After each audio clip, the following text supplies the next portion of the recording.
अस्सलाम वालेकुम दोस्तों, उम्मीद है आप सब खैरियत से होंगे। आप देख रहे हैं मेरा यूट्यूब चैनल सलीम आफरीदी। आज मैं आप लोगों के साथ शेयर करने जा रहा हूं मेरे प्रीवियस वीडियो जो मैंने की थी पार्टनर वर्सेस एम्प्लॉयमेंट। तो आज मैं आप लोगों के साथ उसी वीडियो में मैंने एक बात की थी, statement, how to create your statement, how to create your rich statement. Statement के बारे में यहाँ पे मैं आपके साथ तफसीली बात करने जा रहा हूँ। दोनों पार्टनर और एम्प्लॉयमेंट दोनों वीज़ों के जो भी मतलब जो वीज़े रखते हैं, कोई पार्टनर वीज़ा रखता है या एम्प्लॉयमेंट वीज़ा रखता है, तो दोनों का ही मैं आप लोगों के साथ यहाँ पे शेयर करने जा रहा हूँ कि आप लोगों ने किस तरह स्टेटमेंट रखना है ताकि आपके काम आ सके और आगे आप उसके थ्रू कुछ काम कर सके। मीन्स अगर कोई बंदा यूरोप, कनाडा, यूके जाना चाहता है, मीन्स इस कंट्रीज़ में जाना चाहता है जिसको स्टेटमेंट रिक्वायर्ड है, सिंपली एज दैट। सो वो भी मैं आप लोगों को यहाँ पे बताना चाहता हूँ। और साथ में अगर कोई बंदे को बैंक से लोन, क्रेडिट कार्ड, ये चीज़ें चाहिए होता है तो उसके लिए भी ये बहुत ही मददगार साबित हो सकता है। तो चलते हैं पार्टनर की तरफ। पार्टनर का स्टेटमेंट किस तरह होना चाहिए, तो जाने से पहले आप अगर मेरे चैनल पे नए हैं तो वीडियो को लाजिम शेयर करें, लाइक करें और साथ में चैनल्स को सब्सक्राइब करें। तो जी हाँ, अगर आप पार्टनर है तो पार्टनर का स्टेटमेंट किस तरह होना चाहिए। पार्टनर का स्टेटमेंट बहुत ही रिच होना चाहिए। रिच का मतलब ये कि आपके अकाउंट में पैसे होल्ड पे ज़्यादा होने चाहिए। लाइक आपके अकाउंट में 1 लाख दरम है तो इट्स मीन ये 1 लाख दरम के ऊपर पैसा आता जाता जाए, लेकिन ये 1 लाख दरम आप ये कह सकते हैं कि 20 to 30% आप ये 1 लाख दरहम से खा ले। बाकी आप इस तरह ना करें कि आप अपने अकाउंट को ज़ीरो पे लेके आएँ।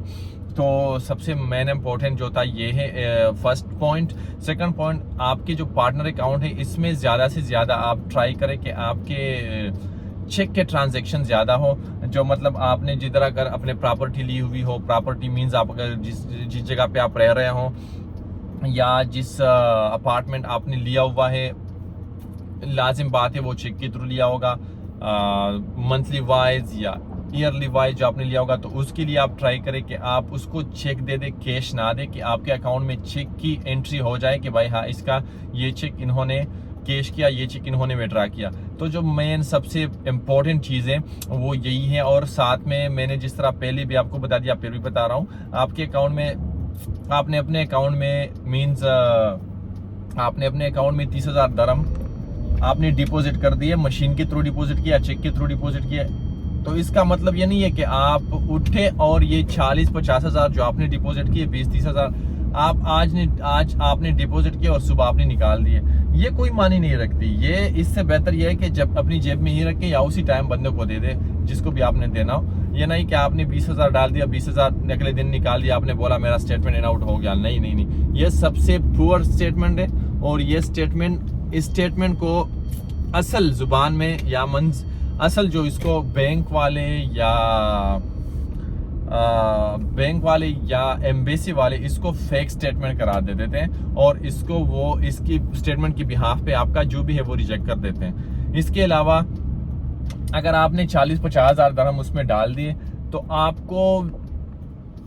आपको इतना ज़रूर होना चाहिए कि 40-50 हज़ार दरहम में से बेशक आप 40 हज़ार निकाल दें, लेकिन वो 10 हज़ार आपको वहाँ पे मीन्स वो 10 हज़ार जो है आपने वहाँ पे होल्ड करके रखना है और उसको किरियान करना है। अभी किरियान का क्या मकसद है इसको भी मैं आपको समझाता चलूँ। मीन्स आप इस मंथ, ये मार्च का महीना है और ख़त्म होने जा रहा है, ऑलमोस्ट 4-5 दिन इसमें बाकी है, ठीक है।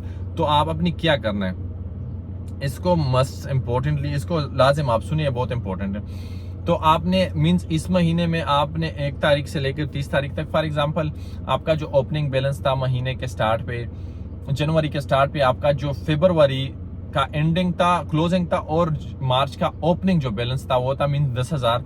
तो आपके मार्च के महीने की क्लोजिंग में 10 हज़ार प्लस होने चाहिए, वो 12 हज़ार होने चाहिए, 13 हज़ार होने चाहिए, ताकि अप्रैल की जो ओपनिंग है वो चल सके।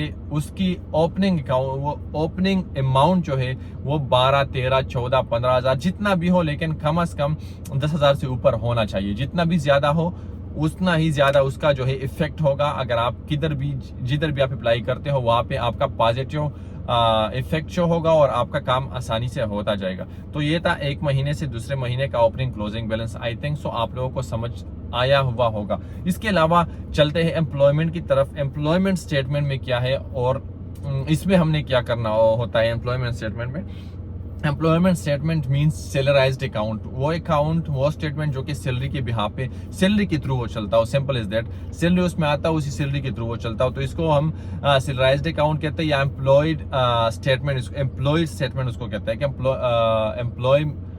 एम्प्लॉयर होता है, एक एम्प्लॉय होता है। तो एम्प्लॉय स्टेटमेंट इसको कहते हैं। थ्रू बैंक, थ्रू सैलरी और बैंक के थ्रू चलता है। मींस बैंक का कार्ड होता है और उसमें सैलरी आ जाता है, बल्कि ये आपके नाम पे होता है। तो ये बहुत ही इंपॉर्टेंट है, इसको आप लाजिम थोड़ा गौर से सुने ताकि आप ये मिस्टेक ना करें।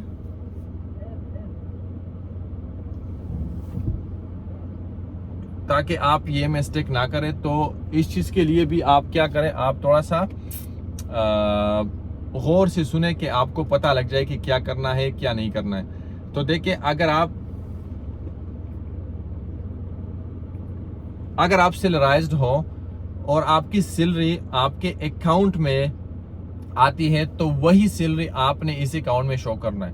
इसमें आपने कोई मींस एक्स्ट्रा वो नहीं करना है, इसमें आपने कोई एक्स्ट्रा पैसा डिपॉजिट नहीं करना है। आपका जो स्टेटमेंट है वही, आपकी जो सैलरी है वही सैलरी आपके अकाउंट में होना चाहिए। और आपने क्या करना है अभी, मींस आपकी सैलरी 10,000 है, तो आपने काम करना है, आपने 10,000 सैलरी में से 8,000 अपने एक्सपेंस के लिए यूज करना है, 6,000 अपने एक्सपेंस के लिए यूज करना है, बाकी 2,000, 1,500, 3,000 जो भी वो आपने कैरी ऑन करना है कि दूसरे महीने के ओपनिंग बैलेंस में ये आ जाए और साथ में उसमें सैलरी डल जाए।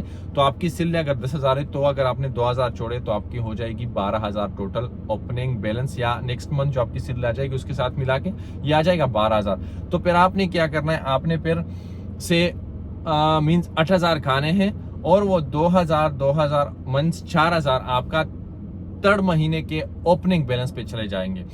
तो ये एक लॉजिकल है, टेक्निकल है, इसको आपने समझना होगा कि हमने बैंक स्टेटमेंट के थ्रू किस तरह आगे बंदे को मुतासिर करना है, किस तरह हमने एम्बेसी में जाके किसी कंट्री का वीजा अप्लाई करने में किस तरह स्टेटमेंट को हम मददगार साबित कर सकते हैं, इसको हम किस तरह इफेक्टिव कर सकते हैं। तो ये बहुत ही इंपॉर्टेंट है। तो मैंने आप लोगों को थोड़ा बहुत समझा लिया कि कैरी ऑन बैलेंस बहुत जरूरी है। जो आपका क्लोजिंग बैलेंस है महीने के एंड में, क्लोजिंग बैलेंस जो है वो आपकी इस महीने के ओपनिंग से नेक्स्ट महीने के ओपनिंग बैलेंस में ज्यादा होने चाहिए। सेम इसी तरह सैलरी में अगर आपके साथ 20,000 है, आपका 10,000 सैलरी है, तो आपका 10,000 सैलरी अकाउंट में आ गया, तो आपको इसमें एक्स्ट्रा डिपॉजिट कुछ भी नहीं करना है। अगर आपके पर्सनल कुछ है तो उसके लिए आप दूसरा पर्सनल अकाउंट ओपन करें। सैलरी अकाउंट में सिर्फ सैलरी आनी चाहिए और उससे 80-70% एक्सपेंस करके ट्राई पहले करें कि 50% एक्सपेंस पे आप उनको ही क्लोज करें और 50% आपके साथ ही सैलरी रह जाए।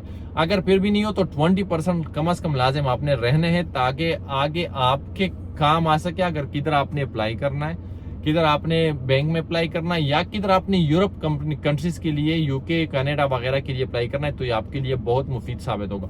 ये थी एक शॉर्ट और एक तफसीली वीडियो जो कि मैंने आप लोगों के साथ शेयर की। शॉर्ट इसलिए बोल रहा हूँ कि इसमें बहुत सारे बातें, लेकिन आई थिंक सो मैंने वो पॉइंट लिया कि उसको आपको समझ आ जाए। फिर भी अगर आपके जहन में कुछ क्वेश्चन हो या आपके जहन में कुछ डाउट हो तो आप कमेंट कर सकते हैं।